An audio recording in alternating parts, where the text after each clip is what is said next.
Hi guys, today we're going to continue reading our book Chocolate Fever. We left off yesterday. Henry was in his math class with Miss Kimmel Farber and she had asked him a question and he noticed that he started getting brown freckles on his arm and he thought that this was really weird. And one thing that we remember about Henry is that he loves chocolate. He ate chocolate all the time for breakfast, lunch, and dinner. So he started getting scared when he saw the brown freckles on his arm. So let's see what happens today. And we are starting off on chapter 3, Mrs. Kimmel Farber's problem. There was a silence in the room for about 2 seconds. Then there was a riot. All the girls began to giggle. The boys chortled and chuckled and laughed right out loud.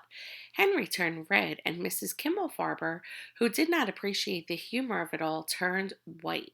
She rapped her ruler against the desk and shouted for silence. "Henry Green," she said. "What is the meaning?" "Little brown spots all over," said Henry. "I was looking at my arm and I have these—" "Little brown spots all over," interrupted Mrs. Kimmel-Farber. "I heard you quite clearly." "But you see, Mrs. Kimmel-Farber, I didn't have them all my life. I didn't even have them this morning. But now—" "I know," Mrs. Kimmel-Farber sighed. "Now you have them all over. I'd better take a look at them." Taking Henry's arm, she led him to the window. She said as she peered at his arm. "Looks like freckles to me." "No, ma'am," said Henry. "It just can't be." "Why not?" said Mrs. Kimmel-Farber. "Because I have clear and delicate skin like my mother." "Is that so? And who told you that, pray tell?" "My father." "Ah," said Mrs. Kimmel-Farber. "Exactly. Now, are you sure you didn't observe this phenomenon before this morning?" "If that means did I see them?" said Henry. "No, I didn't." "Well then," she said, "you, Henry Green, stand right there where you are, and class," she said, turning to face the room, "you will continue to look at your books until I return."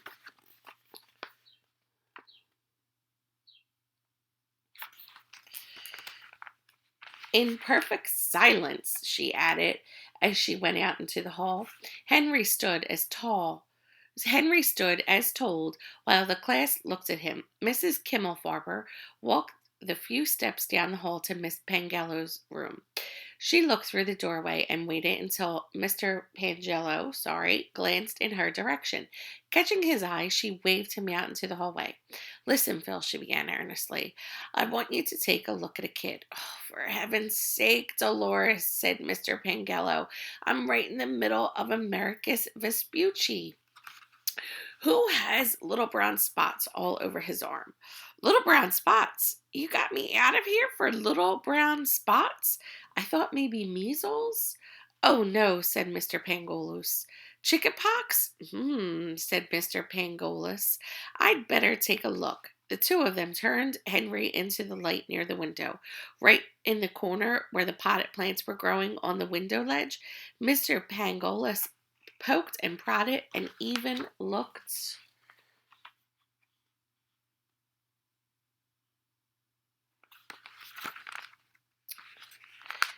His even took his eyeglasses out of his pocket and put them on.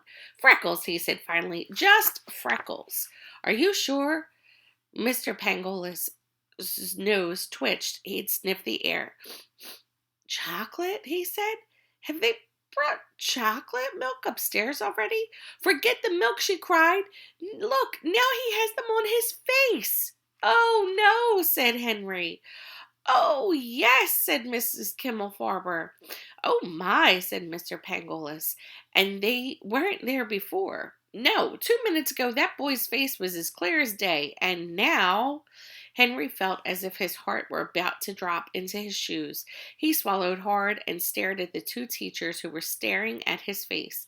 "Little brown spots all over," said Mrs. Kimmel-Farber, "and I see more of them coming out even as we speak."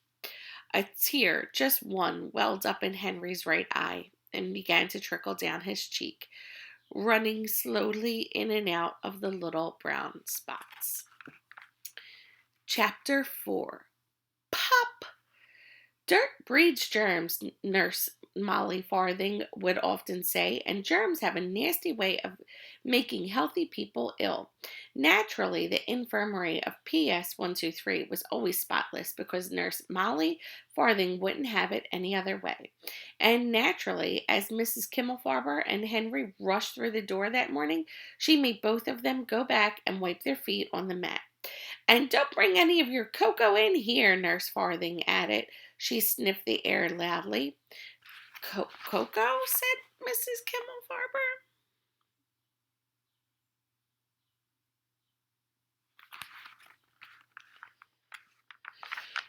Don't think I don't smell it, Nurse Farthing said. Please, Nurse Farthing, said Mrs. Kimmelfarber. We have an emergency on our hands. This is Henry Green. He's breaking out in a rash of some sort. So I see, said Nurse Farthing. She sat Henry down in a chair and turned on a bright light. Pushing her spectacles down to the tip of her nose, she bent close to Henry and looked him over. It's a rash, all right, she said at last. Peculiar. Looks like little brown spots all over. Exactly, Mrs. Kimmelfarber said. But what is it? Have you ever had the measles? Nurse Farthing asked. Yes, said Henry, when I was 5. Chickenpox? When I was 3.5. Then I would say you have an unidentified rash, and frankly, I don't like the look of it. Henry, up who up until now was merely frightened, had begun to feel terrified. Nurse Farthing laid her cool hand on his arm and steadied him. There, dear, she said. Nothing to be frightened of. I'm sure it's not serious. How do you feel? Not very good, said Henry. Warm? No. Cold? No. Dizzy? No, said Henry. I just feel strange. You poor dear, said Nurse Molly Farthing. You really must be frightened. She ran her fingers through his hair and patted the back of Henry's neck. Somehow, this made him feel a little better. Pop! Did you say something? Asked Nurse Farthing. No, ma'am, said Henry. Pop! What is that noise then? She asked. It sounds like something going pop.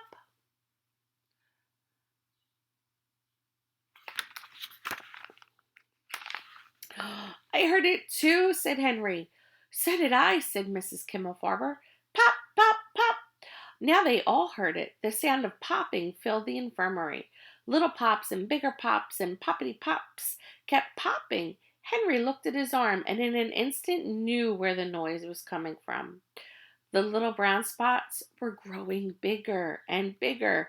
They were popping out all over him. No longer the size of freckles, they were as big as chocolate bits his mother used for making cakes and cookies. He could feel them popping out on his arms and face. He could feel them growing under his shirt. In less time than it takes to tell, Henry Green was covered with little brown lumps from the top of his head to the tip of his toes.